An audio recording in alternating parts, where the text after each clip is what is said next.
दिल्लीच्या स्फोटाच्या पार्श्वभूमीवर महाराष्ट्र एटीएस कडून अत्यंत मोठी कारवाई करण्यात आली असून मुंब्रातील 2 जणांना एटीएसने ताब्यात घेतलंय।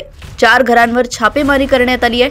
त्यांची सध्या कसून चौकशी केली जात असून काही माहिती पुढे येण्याचे संकेत आहेत। या संदर्भात दिवसभर देशातील विविध भागात छापेमारी करण्यात आली असून अनेकांना ताब्यात घेण्यात आले।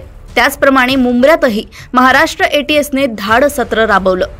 कौसा भागातील एका गल्लीत राहणाऱ्या एका शिक्षकाच्या घरी पोलिसांनी छापा टाकला। यावेळी त्याच्या घरातील मोबाईल, संगणक आणि इतर साहित्य जप्त करण्यात आले।